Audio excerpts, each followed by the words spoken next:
weet waar kom het vandaan, is lees daar in Handelinge, die gees van die Here op hulle uitgestort is.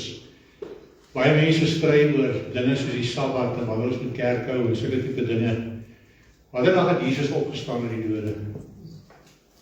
Weet julle, ons is Sondagoggend, nee. Sondagoggend, tydens die Pasga-fees, wat nou die Paasfees gedoen het, die Pasga het daaroor gegaan, is ingestel om wat te vier. Is ingestel om te herdenk hoe die Here Jesus, of hoe God die Vader, die Jode uit die woestyn, eintlik uit Egipte uitgelei het, né, onder daai gevangenskap. Maar die Here Jesus het anders kon doen. Hy het gekom om ons te bevry van ons gevangenskap, naamlik die sonde, die vloek van die sonde, die vloek van die wet, om vir ons aan die kruis te sterwe. Hy het op daai Vrydag, goeie Vrydag, het hy vir ons gesterf. Op die Sondag het hy die dood oorwin deur die dood op te staan, en die Gees van die Here het hom opgewek. Nou sê Levitikus, sê vir ons, praat hy dan 7 weke daarna, op die 7de dag na die Sabbat, met ander woorde weer op 'n Sondagoggend, jy kan gaan lees Levitikus 5:23 daar vers 17, 18 daarom, sê hy weer op 'n Sondag moet die Pasga ingestel word. Die Pasga is op 'n Sondag. En so kom dit dat die Heilige Gees op 'n Sondag uitgestort word. En dit is die ware ontstaan van die kerk. Geliefde, as jy ooit gewonder het hoekom ons op 'n Sondag kerk hou, moenie die vyand, moenie die Fariseërs se stories dat Rome dit kon verander het, en sulke goed is die Sabbat kon verander het. Dis nonsens, dis nie waarheid nie, dis leuns.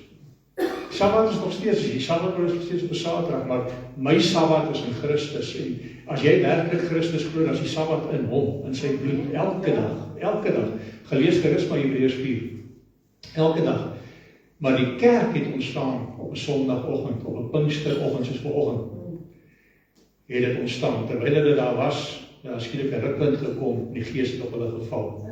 So ek wil net daai agtergrond gee. Nou, ons het nou baie dinge gedoen die afgelope paar weke. Ons het eintlik verlede week ek wou amper ons Pinkster preek gehad en het mooi dinge gebeur. Eintlik die week voor het al dinge gebeur. Want jy sien daar so baie, en die Here wys dit vir my, so baie wat kom en kom sê. Kom ervaar die Heilige Gees en dan kom preek hy. Nee, dan kom hy en sê, so sê die Here. Of wat ook al die geval mag wees, en wonder ek partykeer, maar hoeveel keer is dit werklik die Here? Of hy oor dit self praat, hy gee die krediet vir die Heilige Gees, maar hy praat eintlik maar sê hy, kom ervaar die Heilige Gees. Hoe ervaar jy die Heilige Gees? Die Gees van die Here te laat werk, net so ons gesien het, die Gees van God toe te laat om te werk. Ons het 2 weke terug gesien hoe iemand vandag rondspring, opgewonde is, ek het nou reeds verlede week gesê, wat beroerte gehad het, wat verlam was aan die een kant, die Here het genees. Verlede week het ons iemand gesien wat die Gees van die Here ontvang, wie wat so pragtig gewees daarin. Hier is sommer 'n klomp dinge gebeur, nie 'n paar mense dinge gebeur, maar een spesifiek ontvang die Heilige Gees. Begin in haar taal praat, en sy praat nie sommer in 'n taal nie. Sy dra voor, in gebed, Johannes 15, en wat sê Johannes 15? Ek is die ware wynstok, né? En julle is die lote. Jy het ingeënt, en eintlik bevestig die Here, jy, 'n heidense vrou, is so pas ingeënt op hierdie wynstok. Die Gees van die Here werk, en die van die wat Woensdag hier was, en gesien het in Woensdagoggend, die Gees van die Here weer kom werk. Ons laat die Gees van die Here toe om te praat. Dit help nie, ek kom en sê, en ek sit 'n mooi advertensie, en 'n groot foto van myself, en ek lyk tog so oulik daarop, en ek sê, kom ervaar die Heilige Gees. Of die Gees van die Here wat werk. Ons het hom toelaat, dis wat moet gebeur in die kerk. Want die woord van die Here sê, die Jode soek 'n teken, en die Grieke, wat soek hulle? Wat soek die Romeine en die Grieke? Hulle soek wysheid. En die Here sê, geseënd is julle, wat geglo het sonder om te sien. Maar hy sê, ek is so genadig, omdat die meeste mense wil sien, gee ek vir julle tekens en wonders wat gebeur. En dis hoekom ons by die werking van die Heilige Gees moet toelaat. Die ene week kom, lees my oog vang so ding wat geskryf is deur Dr. Isaac Burger, en die opskrif sê, bou jy of breek jy? Bou jy of breek jy? En ek nog nie al hierdie ding lees, want hierdie ding pla my al lank al, gee my sommer al klaar 'n tema op vir my boodskap, bou jy of breek jy? En ek lees die artikel en dit het nog glad nie te doen wat ek toe nog gedog het dat dit te doen gehad het nie. Maar dit gee my toe idee, bou jy of breek jy? Want ons sien soveel keer op sosiale media en oral praat ek daarvan. Mense wat meer breek as bou. Wat vir mense meer vertel wat hulle verkeerd doen en waar hulle foute lê. Maar gee nooit vir hulle die oplossing. Want jy sien ons, ek is in die weermag, weet wat in die weermag gebeur? Die staat, die wêreld, die land het gestem vir die regering. Die regering het gesê, daar's 'n oorlog van Angola wat afkom, daar's 'n gevaar wat na ons toe kom en die mense het dit geglo en aanvaar. En daarom het hulle seuns gestuur vir diensplig. En vir die wat nou diensplig gedoen het, ek weet nie Sarah, jy's nou nader, maar my ouderdom, hier's 'n paar jong mense hier wat dalk nie sal onthou nie, maar of dalk nie weet nie. Nou, die seker oudjies gekry, nee, hy het 2 streepies gehad en dat hy so 2 swaarde as 'n kruis. Weet wat jy daar ou genoem? 'n PTI, Physical Training Instructor, dis 'n instrukteur. En boom was 'n man gewees, hy was 'n sameheer, maar jy mag hom nie sameheer noem nie, hy het so fancy, hy sê RSM, 'n regiment sameheer. En hulle is die ouens wat jou afgebreek het, en as jy klaar afgebreek het, dat hulle jou weer opgebou. Met ander woorde, hulle het die jong seentjies wat die skool uitkom, het hulle afgebreek. Gesê, hoor jy sal, dis hy silly nonsens dat jy uithaal, nou hulle het die woord nonsens gebruik nie, kyk, hulle het sommer 'n ding genoem soos hy is, nee. Maar hulle het hy silly nonsens dat jy uitkry, en dan bou ons julle en maak ons van julle soldate. Maar daar is te veel mense wat RSM wil wees, en wat korporale wil wees, met ander woorde PTI's wil wees, in plaas van om net te wees, ek is die ou wat die mense die honger gee, om te gaan, soos die regering, om te sê, julle het die Here nodig, maar gaan. En dat die gees van die Here die PTI wees, dat hy die RSM wees, dat hy die een is wat afbreek en weer bou. Ongelukkig is daar te veel mense. Die Here gesê, gaan maar heen, maak disippels. Hoe maak jy 'n disipel? Wat is die evangelie? Die evangelie is, dit beteken die goeie nuus. Die goeie nuus is, dat ja, jy het foute, jy weet jy het foute. Dis nie nodig vir my om jou te vertel van jou foute nie. Ja, ek mag nie sonde wegpraat nie. Maar ek kan ook nie oordeel daaroor en sê, ag man, jy is so vuil en jy is so vieslik en jy is so sondig nie. Ek moet eintlik maar net, wat sê die woord van die Here? Hy sê dit in Johannes, wie se plig is dit om die mense te oortuig van sonde? Is dit my en jou werk? Nee. Hy sê in Johannes 16, hy sê, maar ek sê in vers 7, hy sê, maar ek sê julle die waarheid, is vir julle voordelig dat ek weggaan, want as ek nie weggaan nie, sal die trooster, dis die Heilige Gees, nie na julle toe kom nie, maar as ek weggaan, sal ek hom na julle toe stuur, en as hy kom, sal hy die wêreld oortuig van sonde, en van geregtigheid, en van oordeel. Van sonde, omdat hulle my nie glo nie, van geregtigheid, omdat ek my Vader gaan, en julle my nie meer sal sien nie, en van oordeel, omdat die owerste van hierdie wêreld, wie is die owerste van hierdie wêreld? Die ou duiwel, Satan, hy is reeds geoordeel. Jy sien my broer, my sussie, ek en jy moet die lig laat skyn. Ek en jy moet die goeie nuus vir mense vertel, sodat hulle ook die honger het, dat hulle ook die behoefte het om te kom en te sê, ek wil ook hê wat Frans so het, ek wil ook hê wat daardie persoon het, ek wil dit ook ontvang. En dat die Gees van die Here die werk doen. Maar ons is besig om mense weg te jaag van kerke af, hulle hardloop weg. Want ons vertel net van hoe veilig vieslik hulle is, hoe sondig hulle is, en hoe hulle in die hel gaan brand en al sulke goede. Daai goed is reël. Ons sê die sonde is reg. Maar die woord van die Here sê, ek sal julle in julle binneste my wet gee. Dit gaan oor 'n verhouding. Dis baie mense wat vir my gaan sê, dat 'n mooi goed wat gebeur het. Die dooping in die Heilige Gees het gewys met die opleg van hande gebeur dit, ons gesien hoe dit gebeur, maar jy nog skaars raak en gebeur dit. Ek het vir julle voorbeelde gegee die boek Handelinge, maar mense wat sê, maar ek wil nie gawes hê nie. Waarom nou, my pastoor, solank ek net gered is ek fyn. Ek wil vir jou wys hoe jy sonder die Heilige Gees dit nie kan maak nie. Sonder die werking van die Heilige Gees kan jy dit maak nie. Die Here wys vir ons hier in Handelinge 2 en Handelinge 4 hoe die aarde geskit het en hoe onder die Jode die Gees van God hulle gevul het en die ewesklik gawes gegee het om die woord te kan verkondig. Toe het ons gelees hoe Filippus gegaan het en wat hy gedoen. Hy het gewerk onder die Samaritane en uiteindelik is Petrus hulle gestuur om ook hande te lê en hulle die Gees van God ontvang. Die Samaritane is nou al klaar 'n bastervolk. Maar hier kom nou 'n verhaal en ek gaan vir julle lees van 'n man met die naam van Cornelius. En Cornelius is 'n Italiaaner, hy's 'n Romein, hy's 'n Romeinse soldaat, 'n owerste, 'n leerowerste oor hulle. Baie mense kom en sê, maar ek is so 'n goeie ou. Nee, ek vloek nie, en ek drink nie, en ek rook nie, en ek vloek nie, en ek kyk nie TV nie, en vertel net hoe oulik en wonderlik hulle is. En dan glo hulle, my paadjie is reguit hemel toe oop. Ek gaan julle vertel van 'n man, wat gedurende gebed was, en dan gaan ons kyk, was hy al gered of was hy nie? Ek gaan julle lees uit Handelinge 10. Man met die naam van Cornelius. En Cornelius is natuurlik beskou as 'n heiden, want hy is nou absoluut geen Jood nie, hy is 'n heiden. Hy is met ander woorde eintlik onrein onder die Jode gewees. Die hoofman Cornelius, ek lees vir jou van vers 1. En daar was in Caesarea 'n man met die naam van Cornelius, 'n hoofman oor 100 van die sogenaamde Italiaanse leerafdeling. Hy en sy hele huis was vroom en godvreesend en het baie aalmoese aan die volk gegee en was altyd deur in die gebed tot God met 'n hoofletter G. Dan nie sy God, dieselfde God wat ons dien. Hy het duidelik in 'n gesig omtrent die 9de uur van die dag 'n engel van God na hom sien inkom en vir hom sê Cornelius. En hy het die oop opgehou en vol vrees gesê, wat is dit my Heer? Toe antwoord hy hom, jou gebede en jou aalmoese voor God in gedagtenis gekom. Luister gou hier. Mense is graag om jou te vertel, jy is te sondig, jy is te vuil. O, die Here hoor nie jou gebede nie. Hy hoor nie jou gebede nie, want jy is te sondig. Hierdie man is 'n heiden, hy is nie onder die wet nie.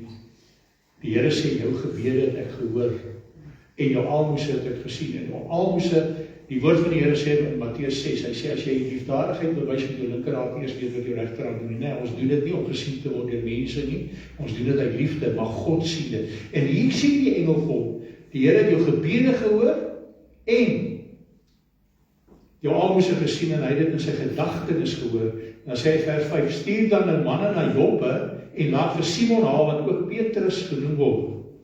Hy is tuis by 'n sekere Simon, 'n leerloier, wie sy huis by die see is. Hy sal jou sê wat jy moet doen. Nou wonder mense op hierdie stadium, wat het Cornelius dan in sy gebed gevra? Want hierdie Petrus sal vir jou sê wat jy moet doen. Nou wonder mense, wat kan dit wees? Wat kan dit wees wat hy gevra het? Wat kan dit wees waaroor hy gewonder het? En dan dink ek myself, ek gaan gou na die King James toe, net om te kyk, miskien is ons vertaling 'n bietjie verkeerd. Nou sê die King James vir my dieselfde, hy sê vir my, he shall tell you what you ought to do. Weet jy, jy is seker met die King James daar weer, nee, dis wat daar staan, nee. He shall tell you what you ought to do.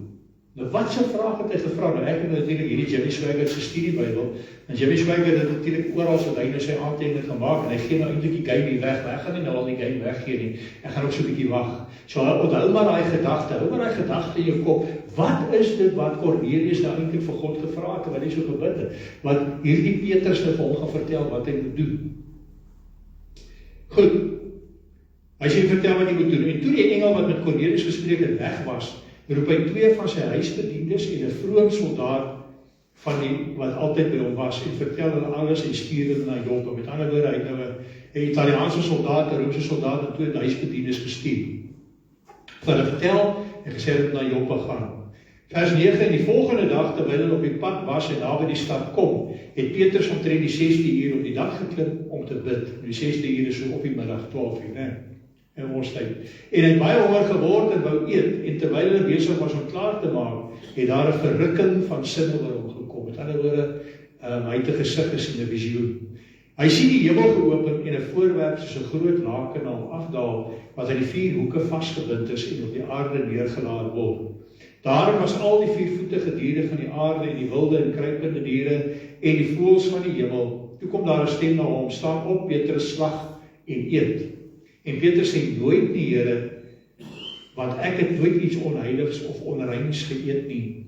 En weer in die stem vir die tweede keer gekom, wat sê, wat God rein gemaak het, mag jy nie onheilig ag nie. En dit het 3 maal gebeur, en die voorwerp is weer in die hemel opgeneem. Nou, baie van jou, ek noem maar altyd die fariseërs, hierdie ouens wat so die wet wil voorhou, so jy sê, maar hier staan nou, hier sou bewys dat Petrus nog steeds al het hulle, al is Jesus gekruisig, al het Jesus opgestaan, dat het nog steeds nie onreine goed geëet nie. Men moet onthou, dit is baie moeilik om 'n gewoonte af te leer, veral as jy nie verstaan waaroor dit gaan nie. Want jy sien, jy het die Heilige Gees nodig, wat nie net in jou kom en ewe skielik weet jy alles nie. Jy het die Heilige Gees nodig om met ter tyd jou te leer. Hy vat jou en hy maak jou al hoe meer heilig en hy leer jou dinge, maar dit gaan eintlik in die geval nie oor die voedsel nie, dit gaan eintlik oor iets anders. En terwyl Petrus vers 17, en terwyl Petrus by homself daaroor verleë was wat die gesig tog kon beteken wat hy gesien het, staan die manne wat deur Kornelius gestuur was daar by die poort en verneem na die huis van Simon. En hulle roep en vra of Simon, wat ook Petrus genoem word, daar tuis is. En terwyl Petrus nadink oor die gesig, sê die Gees vir hom, daar is 3 manne wat na jou soek, staan op, klim af en gaan saam met hulle sonder om te twyfel, want ek het hulle gestuur. Nou kyk wat gebeur, die Here, die Gees het op 3 keer die laken gewys met die onreine voedsel. En nou kom daar 3 manne, 3 onreine manne, wat die Jode beskou as onrein, 3 heidene. Maar die Here eintlik gesê het, maar ek het hulle gestuur, met ander woorde, ek het hulle rein verklaar, nee. Hy het hulle gestuur. Vers 21, en Petrus het afgeklim na die manne wat deur Kornelius na hom gestuur was en gesê, kyk, dis ek wat julle soek. Wat is die rede waarom julle hier is?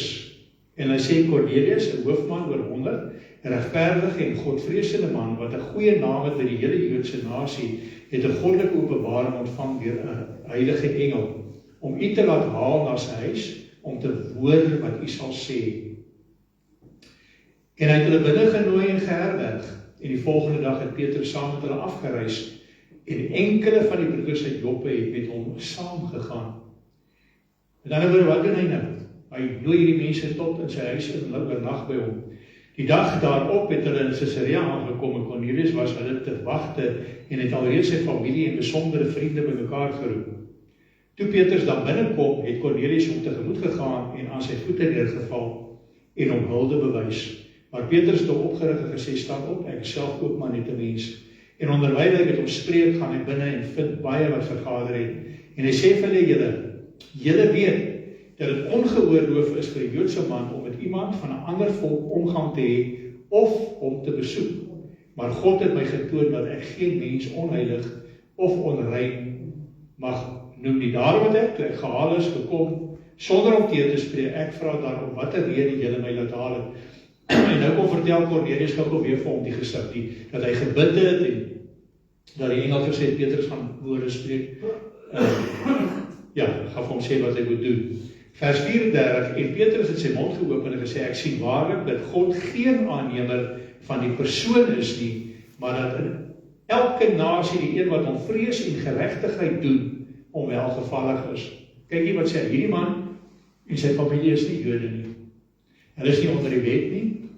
Ons weet nie wat hulle eet en drink nie, maar hulle is nie dat hulle dinge het wat jy mag eet en nie mag eet nie. Hulle is gewone mense, ek en jy.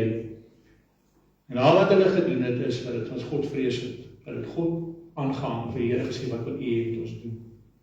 En die Here het hulle gebed gehoor. Met ander woorde, die Here sê, al daai ou wette, het daarmee te doen gehad, het ons noem het sosiale wette, en as morele wette gewees in die wet. En sosiale wette het te doen gehad met, soos byvoorbeeld in die woestyn, sekere kosse wat mense musiek maak, maar dit het ook gegaan oor die beginsel van rein en onrein, was nie net voedsel wat onrein was nie. Ander nasies was onrein, en selfs onder die Jode, as jy 'n gebrek gehad het, jy kan gerus die Ou Testament bietjie gaan lees, as jy krepeel was of jy was blind, dan was jy onrein, dan was jy eintlik nie toegelaat in die binnekring nie. En eintlik is almal onrein, want almal is onder die sonde. Maar hoe word ons rein verklaar? Deur wat ons eet en drink? Deur ons gewoontes? Nee, deur die bloed van die Here Jesus Christus. En net soos hy hierdie mense rein verklaar wat ons soek, so word alles rein verklaar. Dit wat in jou ingaan is die onrein, dit wat in jou uitkom, kan onrein wees. Goed. Met ander woorde, die Here neem nie die persoon aan nie, hy neem die hart aan. Vers 36, dis die woord wat hy gestuur het aan die kinders van Israel, toe hy die evangelie van vrede verkondig het deur Jesus Christus, hy is die Here van almal. Nou begin Petrus om vir hulle die evangelie te verkondig, die goeie nuus. En in slotsom, en kort weergawe is hierdie, julle weet van die saak wat deur die hele Judea gebeur het, en van Galilea af begin het, na die doop wat Johannes gespreek het, met betrekking tot Jesus van Nasaret, hoe God hom gesalf het met die Heilige Gees en met krag. Die word klaar gewys Hy het die Heilige Gees en krag, die krag kom weens die Heilige Gees, die krag kom van bo. Hy het die land deurgegaan, goed gedoen, almal genees wat onder die mag van die duiwel was, omdat God met hom was. Jy sien, dis hoekom die Heilige Gees nodig het. Deur die Heilige Gees is God met ons, né? En ons is getuies van alles wat hy gedoen het in die Joodse land en in Jerusalem. En hulle het hom omgebring deur hom aan 'n kruishout op te hang. Hom het God op die derde dag opgewek en beskik dat hy sou verskyn, nie aan die hele volk nie, maar aan getuies wat deur God van tevore verkies was. Aan ons wat met hom saam geëet en gedrink het nadat hy uit die dode opgestaan het. En hy het ons bevel gegee om aan die volk te verkondig en met krag te betuig dat dit hy is wat deur God bestem is as regter van lewende en dode. Kyk gooi. So baie stryd nog vandag oor hierdie Jesus. Is hy die seun van God, is hy God self?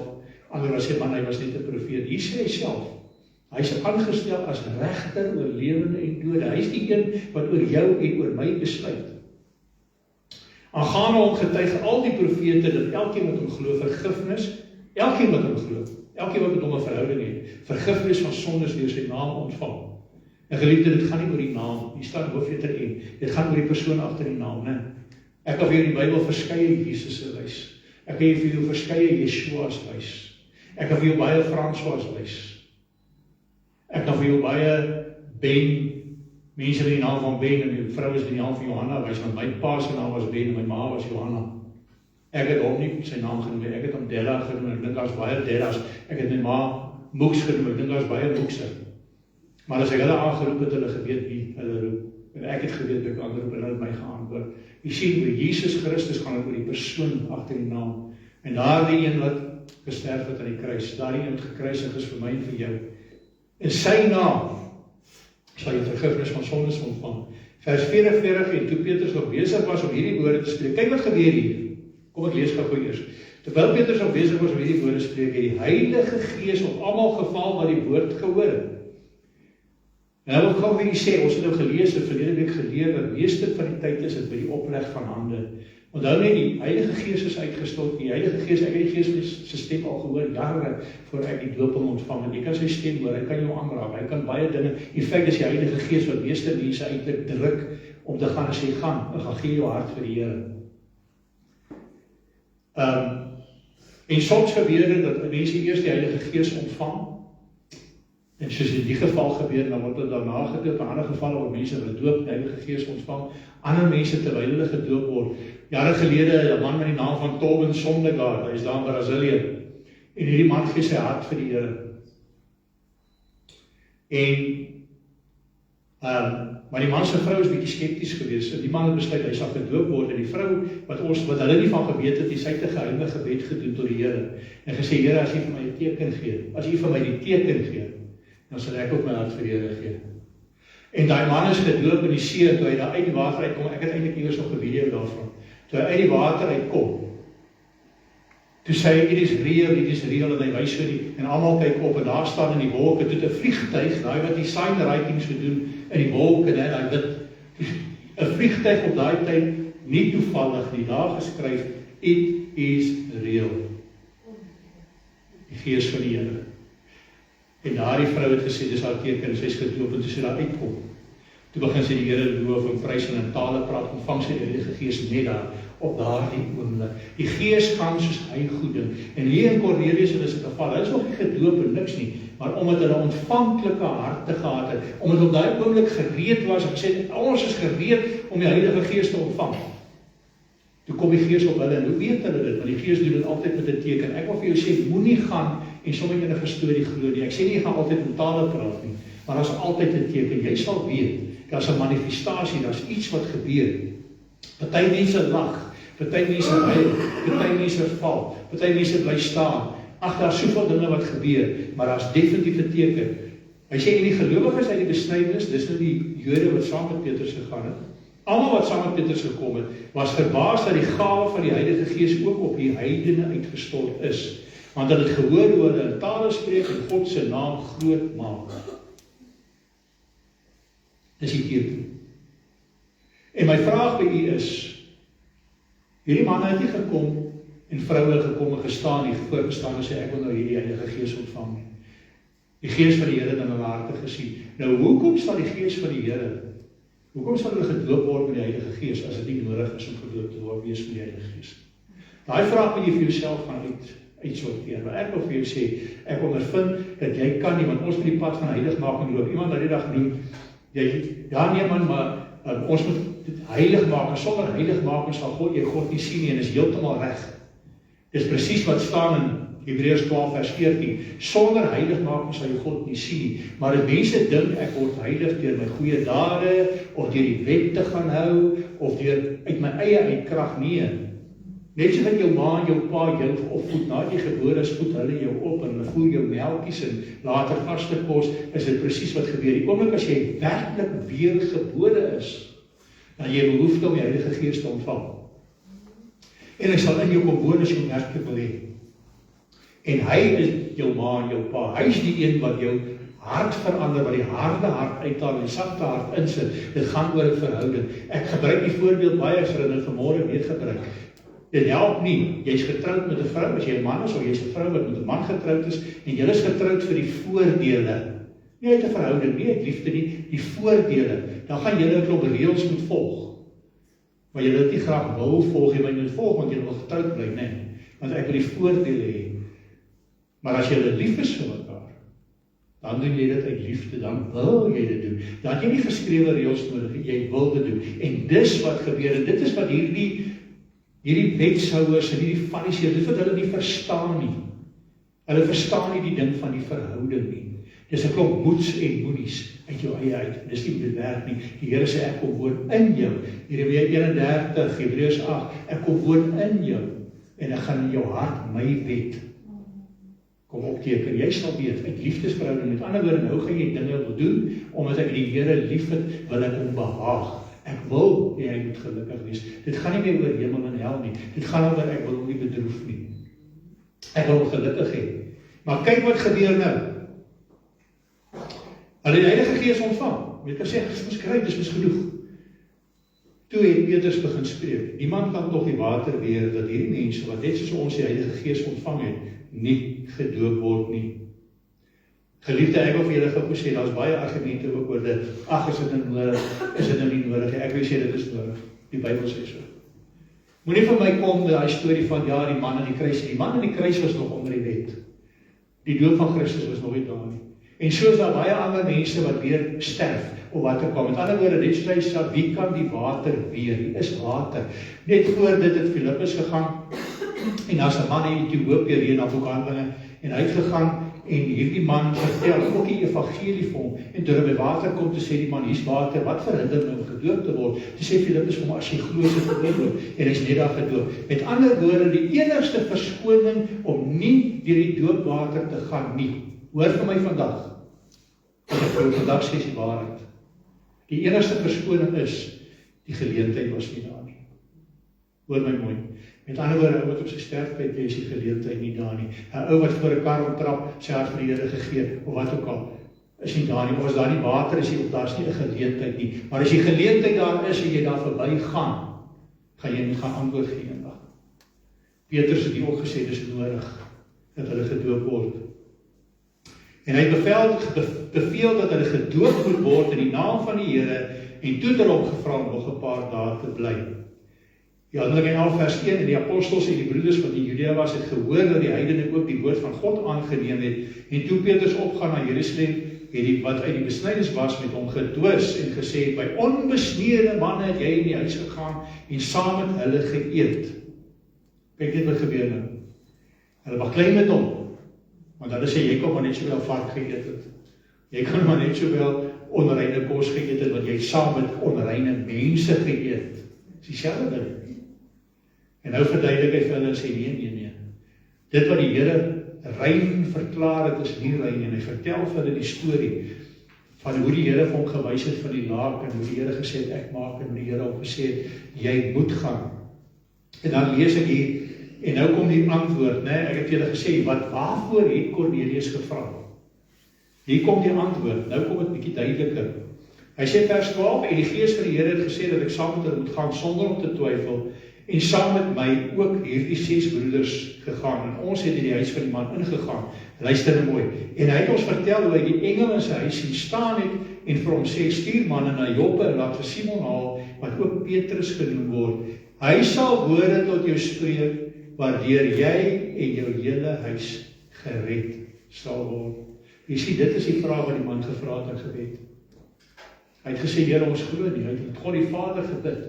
Maar dat nie die arrogansie van so baie mense gehad om te sê, omdat ek vir die Here bid, en omdat ek al moes gegee as ek gered nie. Hy het gevra, Here, wat moet ek doen om gered te word? Dit laat my dink aan hierdie jong man, wat aan Jesus toe kom, ryk jong man, wat vra, Here, wat moet ek doen om gered te word? En die Here begin vir hom die gebooie gee. Hy sê, maar ek doen dit reeds.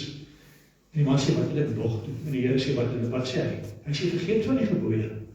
Hy sê, los die wêreldse dinge en volg my. Dis eintlik wat hy sê. Los die wêreldse dinge en volg my. Maar baie mense wil die wêreld nie los nie. En dis presies wat hier gebeur.